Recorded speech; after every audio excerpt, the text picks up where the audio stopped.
हम organic chemistry में topic start कर रहे हैं एसडीटी। और एसडीटी में पार्ट 2।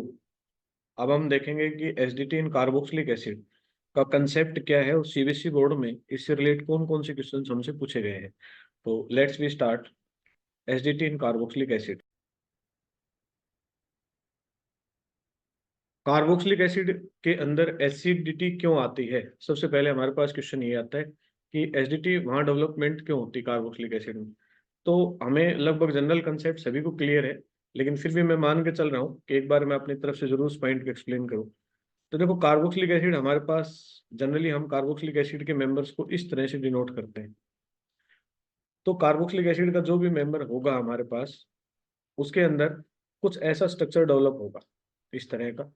एक आर ग्रुप इसके साथ अटैच होगा, एक सी, एक ऑक्सीजन, और इस ऑक्सीजन इसके साथ एच होगा। जैसे वाटर के साथ हम रिएक्ट करेंगे तो वाटर क्या करते हैं, इससे एच आयन तुरंत एक्सेप्ट करके और H3O पॉजिटिव बना लेते हैं।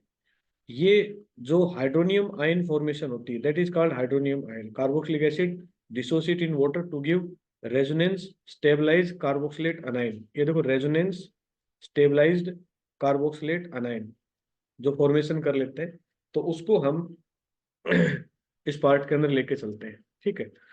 तो हमारे पास देखो, यहाँ जो स्ट्रक्चर डेवलप हुआ है, रेजोनेटिंग स्ट्रक्चर जो हमारे पास यहाँ डेवलप हुआ है, ये रेजोनेटिंग स्ट्रक्चर क्या करता है, ये ऑक्सीजन और ये ऑक्सीजन, ये दोनों रेजोनेंस करके, और ये यहाँ से इलेक्ट्रॉन यहाँ ट्रांसफर, यहाँ से फिर वापस यहाँ ट्रांसफर। इट मीन्स ये जो आयन बनता है हमारे पास, ये आयन कौन सा बनता है? Carboxylate anion. अनाइन, ये जो कार्बोक्सिलेट अनाइन बनता है, नेगेटिव चार्जेड बॉडी डेवलप होती है, ये अपने आप को स्टेबल कर लेता है। और ये स्टेबल कर लेता है तो अपने अंदर से क्या छोड़ देता है? एच आयन छोड़ देता है। यही कारण होता है कि कार्बोक्सिलिक एसिड के अंदर कौन सा करेक्टर डेवलप होता है? एसिडिक करेक्टर डेवलप होता है। Carboxylic acid dissociate in water to give resonance stabilized carboxylate anion, resonance stabilized carboxylate anion and hydronium ion. It means जैसे ही इसके वाटर के साथ हम कनेक्ट करेंगे तो ये हाइड्रोनियम आयन, और ये जो स्ट्रक्चर डेवलप होता है इसको बोलते हैं कार्बोक्सिलेट अनाइन। क्लियर? इस वजह से इसके अंदर एसिडिक करेक्टर डेवलप होते हैं। चलिए आगे बढ़ते हैं हम।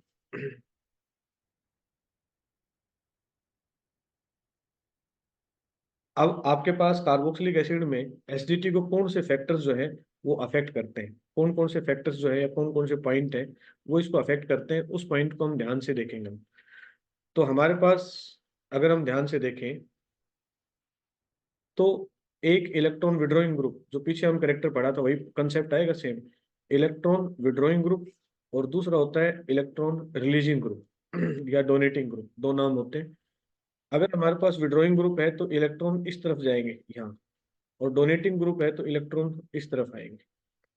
विड्रॉइंग ग्रुप क्या करते हैं? Withdrawing group strength the acid, मतलब यहाँ विड्रॉइंग ग्रुप एसडीटी को क्या करते हैं? इंक्रीज करते हैं। वो प्रमोट करते हैं कि जल्दी से एच आयन लॉस कर दे। और डोनेटिंग ग्रुप क्या करते हैं? एसडीटी को क्या करते हैं? डिक्रीज करते हैं नीचे की तरफ। वही सेम कंसेप्ट हमारे पास एल्कोहल फिनोल ईथर के अंदर जो पॉइंट हमने पढ़ा था, सेम कंसेप्ट हमारे पास यहाँ फिर से वही डेवलप हुआ कि अगर हमारे पास विड्रॉइंग ग्रुप है तो एच आयन फास्ट रिलीज होंगे, और अगर हमारे पास रिलीजिंग ग्रुप है तो घटेगी। एल्कोहल के केस में हमने यही पढ़ा था पॉइंट, आप लोगों को अगर ध्यान हो तो एल्कोहल के केस में लिया था हमने एल्कोहल आरओएच। तो यहाँ इलेक्ट्रॉन अगर हमारे पास रिलीजिंग ग्रुप था या इलेक्ट्रॉन डोनेटिंग ग्रुप था, तो ये दोनों एसडीटी को क्या कर रहे थे? घटा रहे थे। और अगर हमारे पास एल्कोहल के केस में हमने पढ़ा था इलेक्ट्रॉन विड्रॉइंग ग्रुप था, तो वहाँ एसडीटी क्या हो रही थी? इंक्रीज। सेम कंसेप्ट है, इसलिए कंफ्यूज मत होना कि दोनों जगह हमने अलग अलग बातें पढ़ी हैं। हमने सेम कंसेप्ट पढ़े हैं सभी जगह, तो हमारे पास अलग पॉइंट नहीं है। तो अगर विड्रॉइंग ग्रुप होगा तो एसडीटी बढ़ेगी, और डोनेटिंग ग्रुप होगा तो एसडीटी घटेगी। अब कई बार दिमाग में हमारे क्वेश्चन आ जाता है कि सर ये विड्रॉइंग में विड्रॉइंग कौन कौन से होते हैं? तो विड्रॉइंग देखो, ये सारे हेलोजन, जितने हेलोजन होंगे वो सारे के सारे विड्रॉइंग ग्रुप। अब मान लो किसी के साथ 3 हेलोजन जुड़ा है तो ये सबसे ज्यादा विड्रॉइंग ग्रुप हो। नाइट्रो ग्रुप, अगर CF3 है तो सब ज्यादा होता है कंपेरिजन टू नाइट्रो, नाइट्रो से ज्यादा होता है। साइनाइड नाइट्रो से कम होता है। अगर ये कंपेरिजन करें तो फ्लोरीन, क्लोरीन, ब्रोमीन, आयोडीन, और अगर हम इसके अंदर देखें तो फिनाइल, फिनाइल सबसे कम विड्रोइंग प्रॉपर्टी के अंदर माना जाता है। अगर फिनाइल जुड़ा हुआ है तो ये करेक्ट रहेंगे। तो अपने नोटबुक है या कोई पॉइंट है तो वहाँ नोट कर लें। कई बार ऐसा होता है कि एक ही केस मिलेगा और उस केस के अंदर हमसे, जैसे फॉर एग्जांपल हमारे पास ये कोई कंपाउंड दे दिया कि बिफिनोल कार्बोक्सिलिक का कोई मेंबर है RCOH, और ये R जो है इसके साथ एक ग्रुप NO2 जोड़ दिया जाए इसके साथ, और RCOH, और दूसरा ग्रुप इसके साथ किसका जोड़ दिया जाए, साइनाइड, तो देखा जाए तो दोनों ही विड्रोइंग ग्रुप और दोनों एसिडिटी को इंक्रीज करते हैं। लेकिन अब इन दोनों में कंपैरिजन करना हो तो फिर हमें ये चार्ट जो है वो ब्रेन में रखना होगा। तो NO2 जो है वो ज़्यादा विड्रोइंग होगा एज कम्पेयर टू साइनाइड, इसलिए मोर करेक्टर जो है वो डेवलप करेगा। तो इसलिए इस चार्ट को नोट रख लें, वेरी इंपॉर्टेंट चार्ट है ये, काफ़ी बार हमारे पास प्रॉब्लम्स आती हैं तो काम आएगा। लेट्स वी स्टार्ट, आगे बढ़ते हैं हम नेक्स्ट पॉइंट के ऊपर।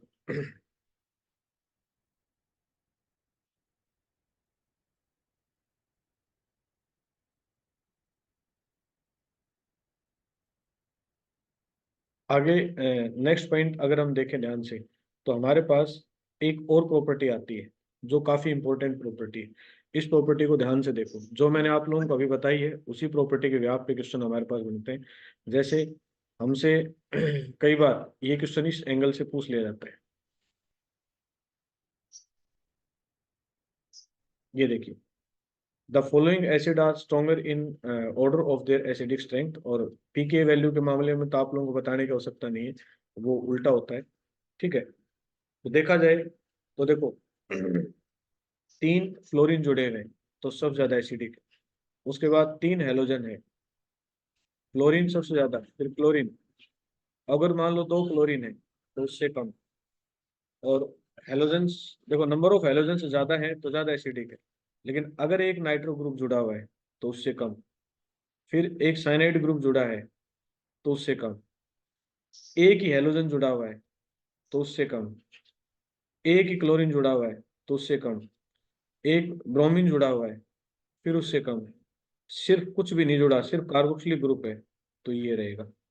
ठीक है, लेकिन एक पॉइंट ध्यान रखना, इन सब की अटैचमेंट के अंदर देखो यहाँ एक कार्बन है, इन सभी के बीच में एक एक कार्बन मौजूद है, मतलब जो भी अटैच है वो कार्बन, एक कार्बन मतलब कार्बोक्सिलिक के जस्ट बाद एक कार्बन मौजूद है उसके साथ अटैच है।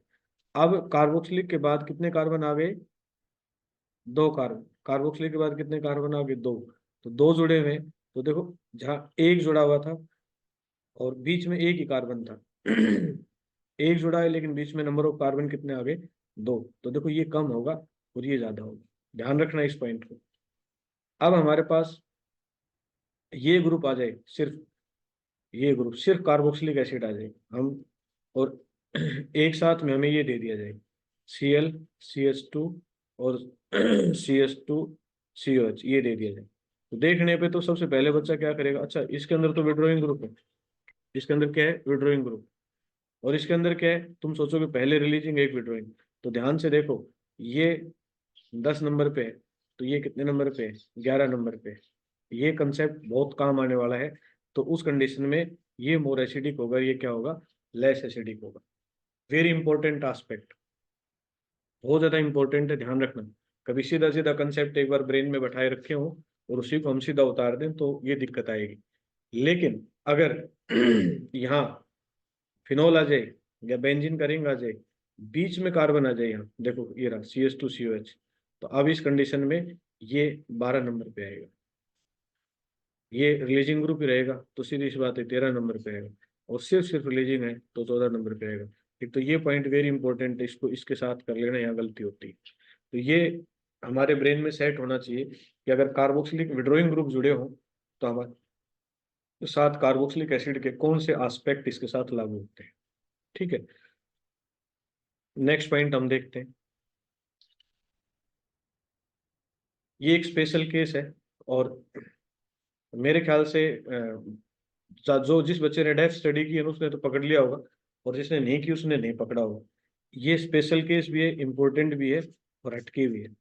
ये कहता है कि हमारे पास जो कंसेप्ट लगा हुआ है, ध्यान से देखो इसको, direct attachment of group such as phenyl और विनाइल टू कार्बोक्सिलिक एसिड, या तो फिनाइल हो या फिर विनाइल हो, जैसे फिनाइल या विनाइल का मेंबर हमारे पास अटैच है, increase the acidity of corresponding carboxylic acid contrary to the decrease expect due to resonance effect।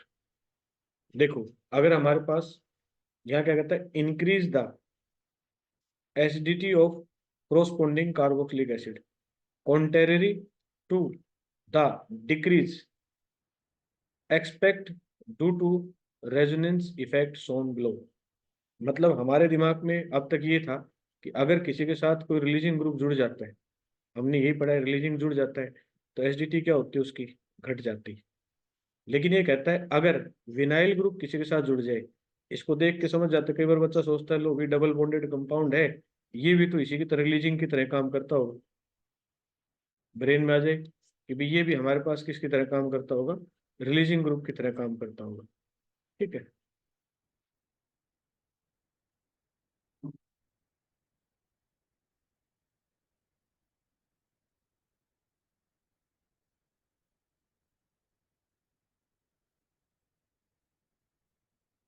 ये भी हमारे पास रिलीजिंग ग्रुप की तरह काम करता होगा, ये देखो ये डबल बॉन्डेड आ जाए, तो बच्चा इसको इससे कंपैरिजन कर लेता है, अच्छा वहां मिथाइल ग्रुप था तो यहाँ विनाइल है, तो कौन सी बड़ी बात होगी, ये भी रिलीज करता होगा। लेकिन नहीं, यहाँ ध्यान रखना, विनाइल ग्रुप में जो कार्बन इसके साथ जुड़ा हुआ है वो कौन सी बॉन्डेड है, sp2 हाइब्रिडाइज्ड बॉन्डेड है, ये ध्यान रखना। जो कार्बन इसके साथ कार्बोक्सिलिक ग्रुप के साथ जुड़ा हुआ है वो कौन सा बॉन्डेड है, sp2। और मैंने आपको बहुत पहले पॉइंट एक्सप्लेन किया था,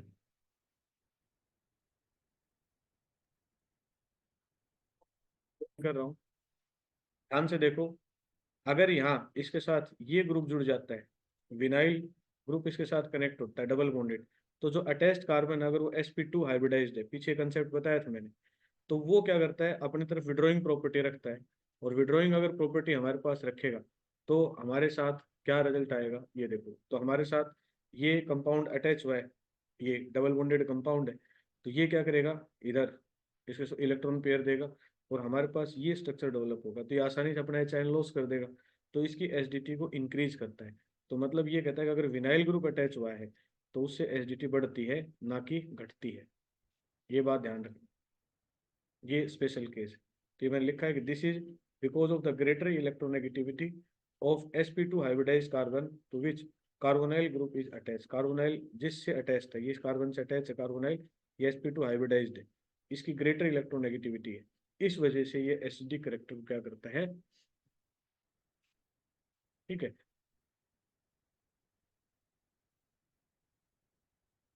आगे बढ़े, नेक्स्ट पॉइंट पे चलते हैं। नेक्स्ट पॉइंट पे हमारे पास आता है ये एस्पेक्ट।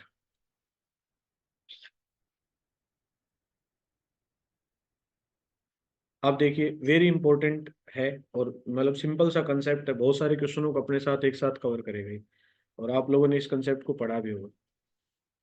ये अपने पास है,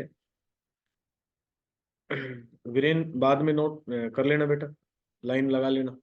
ठीक है, the presence of electron withdrawing group on the phenyl और aromatic compound increase the acidic strength. मैं पहले बता चुका हूँ कि अगर इलेक्ट्रॉन विड्रॉइंग ग्रुप होगा on the phenyl of aromatic compound, वो इंक्रीज करेगा, और इलेक्ट्रॉन रिलीजिंग ग्रुप है वो क्या करेगा, डिक्रीज करेगा। ये हमें माइंड में सेट कर ले, electron withdrawing group SDT increase करते हैं और electron releasing group SDT decrease करते हैं, वही पॉइंट है सेम। तीसरा है पीकेए, इनवर्सली प्रोपोर्शनल टू हमारे पास क्या होता है, एसडीटी होता है। पीके जो होता है वो इनवर्सली प्रोपोर्शनल हमारे पास किसका रहेगा, एसिडिटी का पार्ट रहता है। तो इसी कंसेप्ट को अगर हम ध्यान से देखें तो हमारे पास ये तीन एग्जाम्पल दे रखे हैं, मेरे ख्याल से आप लोगों को समझ में आ ही जाएगा और किसी प्रकार कोई दिक्कत नहीं होगी। ठीक है,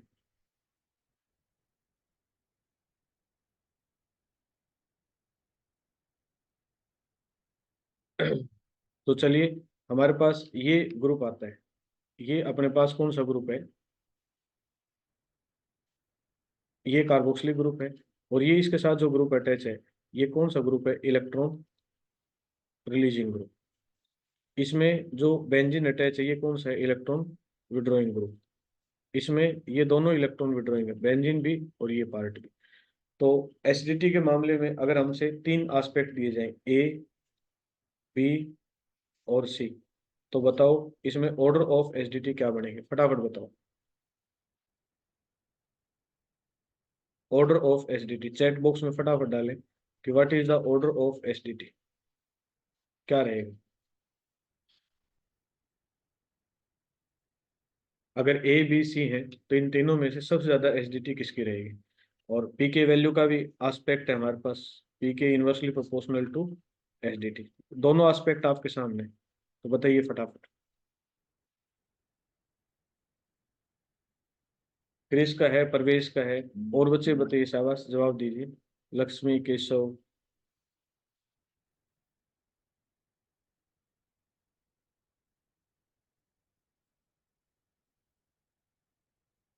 जवाब दे रहे हैं सबसे ज्यादा। तो सबसे कम पीके वैल्यू इसकी है, तो इसका मतलब इसकी एसिडिक की सबसे ज्यादा होगी। और देखा जाए तो इसमें दो विड्रोइंग ग्रुप है, तो मोर एसिडिक होगा सी। उसके बाद इसमें सिर्फ विड्रोइंग ग्रुप है, तो ये होगा। और उसके बाद इसमें विड्रोइंग साथ में क्या है, रिलीजिंग ग्रुप भी हमारे साथ है, तो ये होगा हमारे पास ए। तो ऑर्डर हमारे पास ये आएगा। और हम पी के वैल्यू से भी अनुमान लगा सकते हैं कि पी के वैल्यू इसकी सबसे ज्यादा है, फिर कम है, फिर कम है। पी के वैल्यू जितनी कम होगी एसिडिक करेक्टर उतने ही ज्यादा होंगे। तो आई थिंक ये कंसेप्ट आपको क्लियर हो गया होगा। तो हैंड रेज कर दे फटाफट अगर ये क्लियर है तो आपको। ओके, नेक्स्ट पॉइंट पे हम चलते हैं।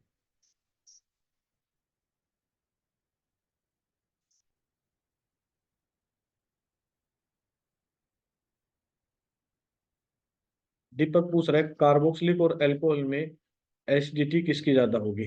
तो बताइए भाई, कार्बोक्सिलिक एसिड और अल्कोहल में एसिडिटी किसकी ज्यादा होगी, बताइए। ये कार्बोक्सिलिक एसिड का मेंबर है, ठीक है, और ये हमारे पास अल्कोहल का मेंबर है। तो इन दोनों में से बताइए एसिडिटी किसकी ज्यादा होगी। शाबाश। कारण क्या है, कोई बता सकता है इसके पीछे रीजन क्या है। कार्बोक्सिलिक एसिड मोर एसिडिक होंगी as compare to alcohol. Carboxylate ion जो इसके अंदर बनता है, जो रेजोनेंस से अपने आप को स्टेबलाइज करता है। मतलब क्या होता है एसडीटी का, एसडीटी का मतलब है एच आयन लॉस करना, और लॉस करने के बाद उसको वापस नहीं लेना, तभी तो मोर एसिडिक रहेगा। तो इसमें क्या होता है कि ये कार्बोक्सिलेट आयन अपने आप को स्टेबलाइज कर लेता है। स्टेबलाइज कर लेता है तो इसका मतलब इसने एच आयन दे दिए, ये फ्री हो गया अपनी तरफ से, कोई दिक्कत नहीं है। लेकिन यहाँ क्या है, यहाँ कार्बोक्सिलेट आयन लॉस भी कर देगा, ये नेगेटिव है। तो ये इतना ज्यादा स्टेबल नहीं होता जितना कार्बोक्सिलेट आयन स्टेबल होता है, इसलिए ये मोर एसिडिक होगा as compare to alcohol. Point clear हो गया। ओके, नेक्स्ट पे चलते हैं हम, नेक्स्ट पॉइंट पे।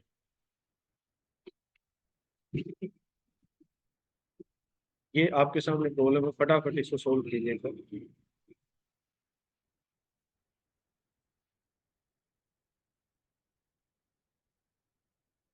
ये प्रॉब्लम आपके सामने, और इसको सोल्व करें फटाफट।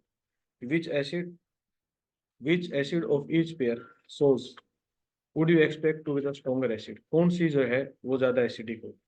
फटाफट सोल्व कीजिए।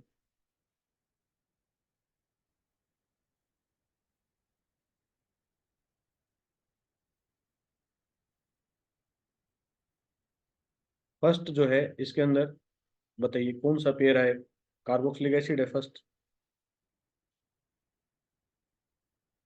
तो जो हमारे पास पहला कंपाउंड है वो है CH3COH, एंड दूसरा इसके साथ दे रखा है हमारे पास CH2, F जुड़ जाएगा इसके साथ, और ये हमारे पास रहेगा COOH।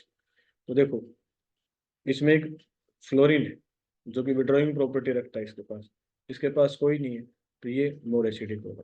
ठीक है, शाबाश, काफी बच्चे रिस्पॉन्स दे रहे हैं इसके अंदर। सेकेंड क्वेश्चन में लेके चलते हैं, मेरे साथ भी देख लें आप लोग। CH2F, और ये हमारे पास COH, और दूसरा दे रखा है CH2Cl, और ये दे रखा है COH। तो हमने थोड़ी देर पहले पढ़ा था कि जिसके अंदर विड्रॉइंग प्रॉपर्टी होती है तो ये मोर एसिडिक होगा। थर्ड पॉइंट पे हम चलते हैं। हमारे पास दे रखा है CH2F, ये F नीचे की तरफ है, और अगला दे रखा है CH2, फिर दे रखा है CH2, और फिर दे रखा है COH।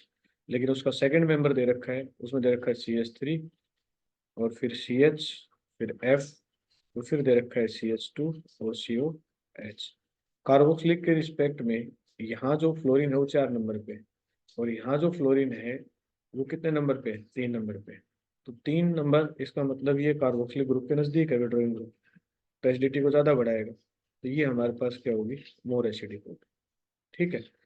इस केस में अगर हम देखें तो यहाँ 3 फ्लोरीन ग्रुप हैं इसके साथ जो जुड़े हुए हैं, 3 फ्लोरीन ग्रुप जुड़े हुए हैं इसके साथ, और ये तीनों फ्लोरीन ग्रुप मोर विड्रॉइंग प्रॉपर्टी रखेंगे। यहाँ किसी प्रकार का कोई सिर्फ एक बेंजीन बेंजीन विड्रॉइंग प्रॉपर्टी है, तो इसके अंदर ये मोर एसिडिक। आई थिंक आपको ये क्लियर हो गया होगा एस्पेक्ट, तो हैंड रेज कर दें। ये काफी बच्चों ने भी इसके रिस्पॉन्स अच्छे दिए हैं अभी। Okay, let's we come to next. आप इसके बारे में फटाफट सोल्व करना स्टार्ट करें कि इसका आंसर क्या होगा। शाबाश। हमारे पास क्वेश्चन को ध्यान से पढ़े कि हमें इसके अंदर ऑर्डर बताने हैं। हमारे पास ये कह रखा है कि arrange the following compound increasing order of the property indicated. तो हमारे पास जो फर्स्ट है उसके अंदर जो प्रॉपर्टी दे रखी है वो दे रखी है रिएक्टिविटी टुवर्ड्स HCl। जैसे पहला मेंबर दे रखा है हमें, फर्स्ट ही हम सोल्व करते हैं सबसे पहले, एसिटल डिहाइड। तो ये हमारे पास हो गया एसिटल डिहाइड। एसीटोन, इसका दूसरा मेंबर दे रखा है एसीटोन। इसका di tert butyl ketone, ketone है और डाई है। डाई और टर्ट बुटाइल, बुटाइल मतलब 4 होने चाहिए और टर्सरी करेक्टर होना चाहिए। तो ये देखो टर्सरी करेक्टर हो गया, एक के साथ 3 जुड़ गए। और डाई का मतलब ऐसी प्रॉपर्टी कितनी बार है? 2 बार है। तो ये हमारे पास हुआ डाई टर्ट बुटाइल कीटोन। अगला है methyl tert butyl ketone. Ketone तो है, उसके साथ एक मिथाइल है, और उसके साथ क्या है? Tert butyl. हमारे पास क्या है? Tert butyl. ठीक है। और लास्ट में हमें एक दे रखा है एसीटोन। एसीटोन को तो हमने ले लिया, और टर्ट बुटाइल कीटोन यही है सेम। तो ये हमारे पास ए है। ठीक है, ये हमारे पास ए है, और इसके बाद ये बी है, ये सी, और ये डी। तो हमसे पूछा है order of reactivity, increasing order of reactivity. तो मतलब कौन सा फास्ट रिएक्ट करेगा और कौन सा लेस्ट। दीपक ने आंसर दिया इसका, शाबाश। तो देखो रिएक्टिविटी कैसे होगी, कोई भी कार्बोनाइल कंपाउंड है तो उसके अंदर रिएक्टिविटी ऐसे होती है। हाइड्रोजन साइनाइड हमारे पास है HCN। तो HCN रिएक्ट कैसे करता है? नेगेटिव चार्ज ये बॉडी कैसी होती है? Positive charged. तो ये नेगेटिव चार्जेड ये कैसी होती है? पॉजिटिव। तो ये नेगेटिव चार्जेड बॉडी इस पे अटैक करने के लिए आएगी। जैसे नेगेटिव चार्जेड बॉडी इस पे अटैक करने के लिए आती है, तो इसके साइड में जो ग्रुप अटैच होते हैं वो डिफाइन करते हैं कि इस पे अटैक होगा या नहीं होगा।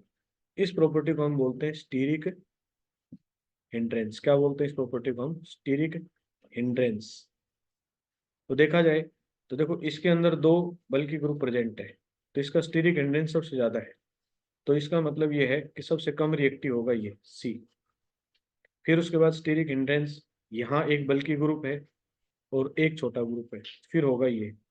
फिर उसके बाद यहाँ स्टीरिक हिंड्रेंस थोड़ा सा कम है, फिर होगा बी, और फिर ए। तो ऑर्डर ऑफ रिएक्टिविटी जो देखा जाए इंक्रीजिंग ऑर्डर, तो सबसे लेस ये होगा, फिर बी ये होगा, फिर बी, और फिर ये। तो काफी बच्चों ने इसी सीक्वेंस में आंसर दिए हैं, CDBA। अमन का बिल्कुल राइट आंसर है, और परवेश कुमार ने भी आंसर दिया है, बिल्कुल राइट है। तो इस तरह से हम ए आंसर जो है इसका कर सकते हैं। अब हम चलते हैं इसके सेकंड पार्ट पे। सेकंड पार्ट, सेकंड कहता है ये जो कंपाउंड दे रखे हैं इनकी एसिडिक स्ट्रेंथ के अकॉर्डिंग हमें लगाना है। तो देखो ध्यान से, यहाँ कार्बोक्सिलिक एसिड है, हेलोजन इसके साथ अटैच है, यहाँ कार्बोक्सिलिक एक दूरी पे हेलोजन अटैच है, यहाँ कार्बोक्सिलिक है लेकिन इसके साथ कोई हेलोजन नहीं है, यहाँ कार्बोक्सिलिक में सीधा ग्रुप है हमारे पास। तो सिंपल सा अर्थ हमें दिखाई दे रहा है कि हम बता सकते हैं कि मान लीजिए ये हमारे पास ए है, ये बी है, ये हमारे पास सी है और ये हमारे पास डी है। तो हमारे पास एसिडिक स्ट्रेंथ का ऑर्डर क्या बनेगा? जवाब डालिए फटाफट।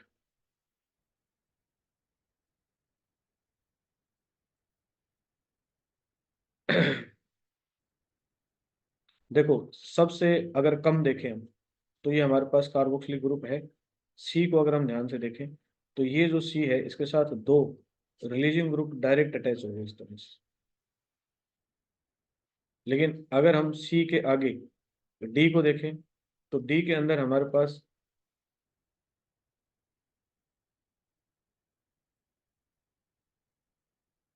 तीन तीन ही अटैच है इसके अंदर। ठीक है, तो ये हमारे पास तीन ग्रुप हैं जो इसके साथ जुड़े हुए हैं। तो देखो, यहाँ रिलीजिंग ग्रुप है लेकिन एक है, यहाँ रिलीजिंग ग्रुप है, एक तो इधर से हो गया एक इधर से हो गया, तो यहाँ प्लस आई इफेक्ट ज्यादा होगा तो रेजोनेंस का इफेक्ट करेगा। तो ये सबसे कम, इससे ज्यादा ये। बाकी दो मेंबर्स आपको क्लियर हैं। इसके अंदर हेलोजन इसके जस्ट नजदीक है, ना सॉरी, थोड़ा दूर है, और इसके अंदर हेलोजन जस्ट नजदीक है, तो ये मोर रिएक्टिव होगा।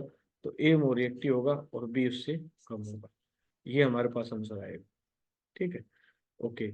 अब आते हैं हम थर्ड पे। थर्ड पार्ट क्या कहता है?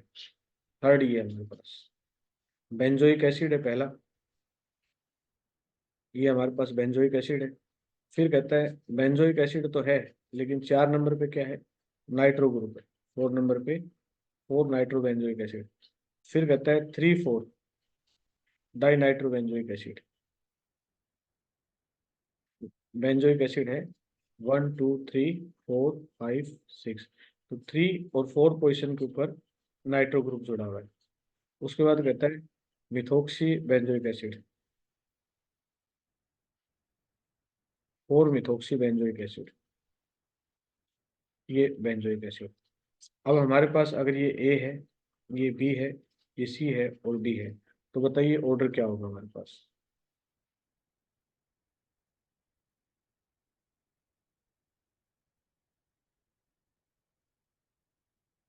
बताइए क्या ऑर्डर होगा अभी? हम्म, सबसे कम जो होगा वो डी होगा। क्यों? क्योंकि इसके पास रिलीजिंग ग्रुप है। डी के बाद हमारे पास बी होगा। शाबाश, काफी बच्चों के, केशव के, लक्ष्मी के, सभी के आंसर आ रहे हैं। उसके बाद हमारे पास होगा ए,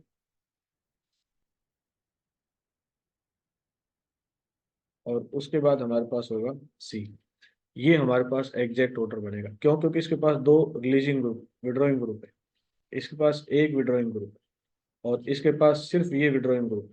तो यहाँ विड्रॉइंग बेंजीन के साथ तो दो किल दो हो गए, तो इसलिए सॉरी, यहाँ आएगा ए और यहाँ आएगा बी और फिर आएगा सी। ठीक है, तो एग्जैक्ट ऑर्डर हमारे पास बनेगा तो सबसे कम डी का, डी के बाद फिर ए का, ए के बाद फिर बी और फिर सी। ये हमारे पास ऑर्डर ऑफ एसडीटी बनेगी। ठीक है, तो आई थिंक ये कंसेप्ट आपको क्लियर हो गया होगा। ये क्वेश्चन आपके एग्जाम में पूछा भी गया है बार बार। एक लास्ट क्वेश्चन है हमारे पास, वेरी इंपॉर्टेंट है, और इसको हम ध्यान से समझेंगे तो हमें समझ में आएगा। ये क्वेश्चन हमसे काफी बार एग्जाम में पूछा भी गया है। तो माइंड को बिल्कुल सेट करते हुए हम इस क्वेश्चन को सोल्व करेंगे और समझने की कोशिश करेंगे। ये एनसीईआरटी का क्वेश्चन है, very important, most important question. Question को थोड़ा सा घुमाया गया है। क्या कहा गया है कि although phenoxide ion has more number of resonating structures than carboxylic ion. कहता है फिनोक्साइड आयन कौन सा होता है? सभी को पता है, फिनाइल जो है उससे जो आयन बनेगा, ये इस तरह से जो आयन बनता है इससे, ऐसे नेगेटिव बोर्ड रख के, इसको बोलते हैं फिनोक्साइड आयन। कहता है अगर तुम फिनोक्साइड आयन को देखो तो देखो ये है फिनोक्साइड आयन के स्ट्रक्चर्स हैं ऐसे। तो फिनोक्साइड आयन के एक एक दो तीन चार पांच स्ट्रक्चर बनते हैं। कहता है more number of resonating structure होते हैं than carboxylate ion. Carboxylic acid का जो स्ट्रक्चर होगा वो इससे कम मिलेगा। तो carboxylic acid is stronger acid than phenol.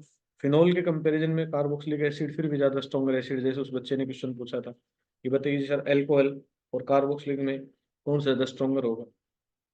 तो हमने उस टाइम पे कहा था कि अल्कोहल से कार्बोक्सिलिक ज्यादा होगा, और यहाँ थोड़ा सा घुमा दिया क्वेश्चन, क्योंकि फिनोल के अंदर देखो रेजोनेटिंग स्ट्रक्चर भी ज्यादा है, और कार्बोक्सिलिक एसिड में रेजोनेटिंग स्ट्रक्चर जो है वो कम है, लेकिन फिर भी कार्बोक्सिलिक एसिड स्ट्रॉन्गर एसिड है फिनोल से। भाई ये बहुत इंपॉर्टेंट क्वेश्चन है, ध्यान से। तो अगर देखो इसको समझते हैं हम, तो फिनोक्साइड में इतने सारे रेजोनेटिंग स्ट्रक्चर बनेंगे।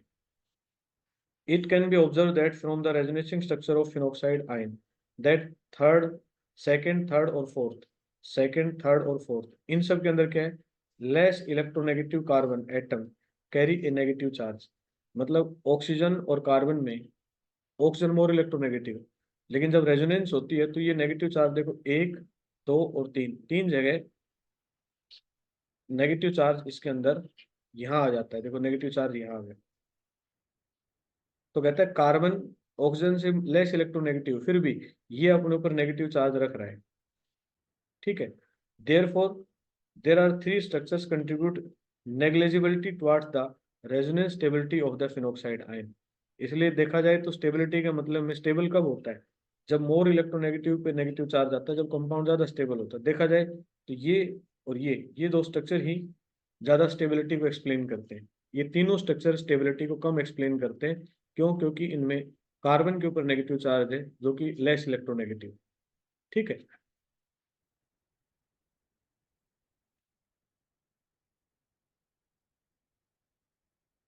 इसलिए हमारे पास क्या कंक्लूजन निकलता है, hence these structures can be eliminated, only structure first and fifth carry a negative charge on the more electronegative oxygen atom।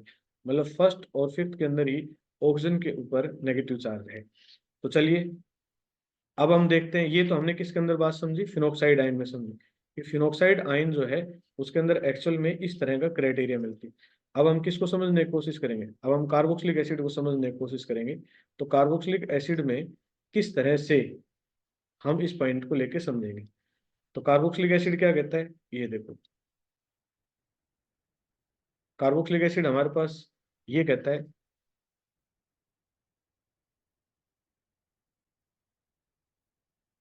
Carboxylic acid का अगर रेजोनेटिंग स्ट्रक्चर हम ड्रा करते हैं तो हमारे पास कुछ इस तरह से रेजोनेटिंग स्ट्रक्चर डेवलप होता है। क्या हुआ इसके अंदर, in the case of carboxylate ion resonating structure first and second contain a charge carried by a more electronegative oxygen atom। तो जो मोर इलेक्ट्रोनेगेटिव ऑक्सीजन एटम है, कार्बन के ऊपर कहीं नेगेटिव चार्ज आपको नजर नहीं आ रहा है। देखो इसके अंदर रेजोनेंस यहाँ भी है, रेजोनेंस वहां भी है, लेकिन उसके अंदर कार्बोक्सी जो नेगेटिव चार्ज था वो कहाँ था, कार्बन पे था। लेकिन यहाँ जो नेगेटिव चार्ज है वो या तो इस ऑक्सीजन पे या इस ऑक्सीजन के ऊपर है। In the case of carboxylate ion, resonating structure first and second contain a charge carried by a more electronegative oxygen atom। क्या मतलब होगा इसका, further in resonating structure first and second the negative charge is delocalized over two oxygen atom, but in resonating structure first and fifth of the phenoxide ion the negative charge is localized on the same oxygen atom। वहां सिर्फ oxygen atom के ऊपर रहता है। Therefore, resonating structure of carboxylate ion contribute more towards its stability than those of the phenoxide ion। As a result, carboxylate ion is more resonating stabilized than the phenoxide ion. Hence, carboxylic acid is stronger acid than phenol। ये point मैं आपको अच्छी तरह से फिर से explain कर चुका हूँ, फिर बता दिया मैंने कि भी जो नेगेटिव चार्ज है, जो फिनोक्साइड आयन है उसके अंदर नेगेटिव चार्ज पांच स्ट्रक्चर में से सिर्फ दो स्ट्रक्चर पे ही रहता है, बाकी तीन का कोई कंट्रीब्यूशन नहीं है। लेकिन यहाँ जो कार्बोक्सिलिक एसिड है इसके अंदर नेगेटिव चार्ज दोनों ऑक्सीजन एटम के ऊपर रहता है। जितने स्ट्रक्चर डेवलप होते हैं, जैसे दो स्ट्रक्चर डेवलप हुए तो दोनों स्ट्रक्चर के ऊपर नेगेटिव चार्ज मौजूद है। तो इस वजह से ये एसिड जो है वो ज्यादा एसिडिक स्ट्रक्चर रखता है, ये एसिडिक करेक्टर होता है इसका। आई थिंक ये कंसेप्ट समझ में आ गया है, तो हैंड रेज कर दें।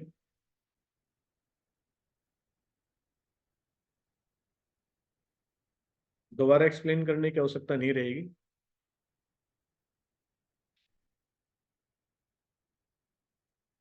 तो आज का जो हमारे पास टॉपिक था उसके अंदर हमने एसिडिक करेक्टर जानने की कोशिश की, अल्कोहल, फिनॉल और कार्बोक्सिलिक एसिड के अंदर। और आगे का जो हमारा नेक्स्ट लेक्चर होगा उसके अंदर हम इसी प्रॉपर्टीज के अंदर आगे बढ़ेंगे। रेजोनेंस जो रीजनिंग कंसेप्ट है उसके अंदर हम एक कंसेप्ट आता है बेसिसिटी, उसको हम डेप्थ में जानेंगे नेक्स्ट लेक्चर के अंदर। आई होप कि आपको समझ में आया होगा। थैंक यू, धन्यवाद।